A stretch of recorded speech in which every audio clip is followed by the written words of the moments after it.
Hello guys, I hope everything's going good with you all. Guys, अब सिर्फ 3 हफ्ते बाद हमारा एग्ज़ाम है।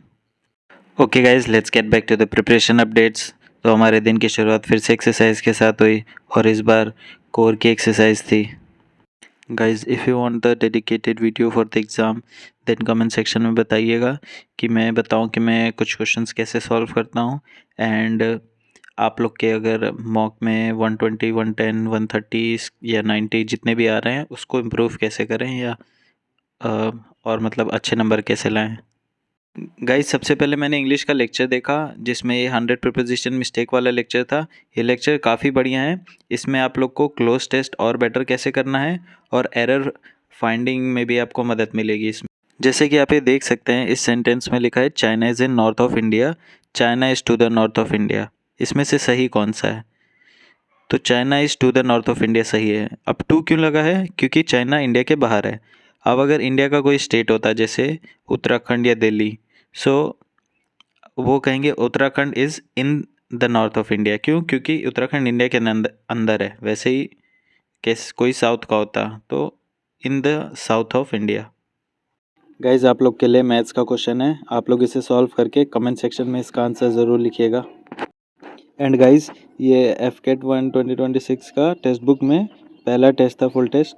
तो ये मैंने दिया और इसमें आप मेरा स्कोर देख सकते हैं, 196 है। एंड इसमें मैंने 100 क्वेश्चन इसलिए अटैम्प्ट कर दिए थे बिकॉज मेरे 95 तो हो गए थे, मतलब अटैम्प्ट। तो मैंने कहा कि ये 5 भी अटैम्प्ट कर ही देता हूँ। एंड गाइज, मेरे उस मॉक टेस्ट के सेक्शनल मार्क्स ये रहे। मैथ्स में 14 राइट एंड 6 रॉन्ग।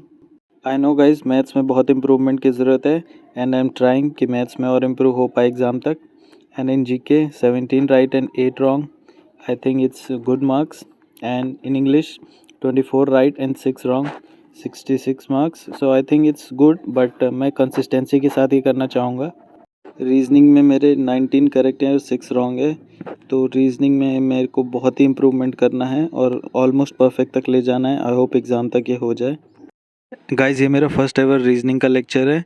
तो मैंने रीजनिंग की एक फुल वन शॉट देखी थी, डिफेंस मेनिया चैनल पे है। तो उसमें से एक क्वेश्चन है आप लोग के लिए, आप लोग इसे सॉल्व करके कमेंट सेक्शन में इसका आंसर लिखिएगा। गाइस, इसके बाद मैंने एक करंट अफेयर की वीडियो देखी थी और उसमें एक क्वेश्चन था, who won the 2025 Booker prize for fiction. तो आप इसका आंसर कमेंट सेक्शन में कीजिएगा और ये बहुत ही इंपॉर्टेंट क्वेश्चन है। और इसके अलावा एक एड ऑन क्वेश्चन है, who won the Abel prize 2025 and Abel prize कौन सी फील्ड में दिया जाता है? Hello guys, welcome to the new episode of Deep Talks and the first of 2026.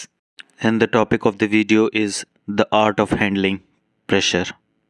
Pressure is of two types, external pressure and internal pressure. External pressure सबके लिए अलग अलग टाइप के होते हैं, डिफरेंट सर्कमस्टेंसेस होते हैं सबके लिए। तो आज के वीडियो में हम एक्सटर्नल प्रेशर के बारे में बात नहीं करेंगे, will talk about internal pressure.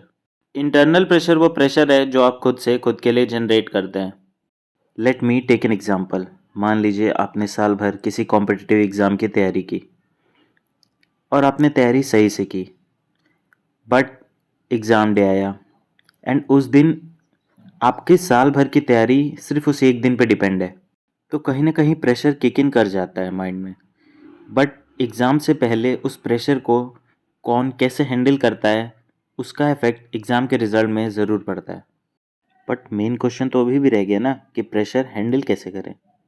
It is generally said कि अगर आप योगा करें, इससे आपके माइंड को काम रहने में मदद मिलेगी, तो आप प्रेशर अच्छे से हैंडल कर पाएंगे।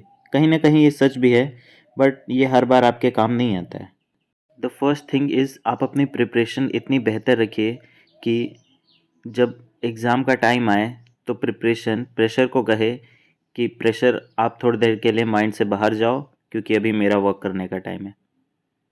जब आपका एग्ज़ाम या कोई भी आपकी इम्पोर्टेंट परफॉर्मेंस शुरू होने वाली हो, उससे 5 मिनट पहले तक आपको उसके बारे में सोचना भी नहीं है।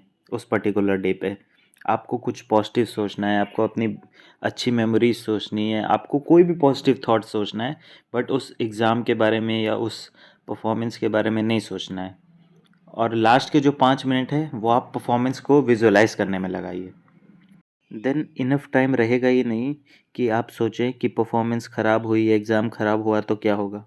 I am not only talking about exams but also other things, कि आप अगर किसी चीज़ को प्रेशर लेके करो और उसको विदाउट प्रेशर करो तो विदाउट प्रेशर आपका रिजल्ट मिनिमम 30% तो इम्प्रूव होगा ही होगा।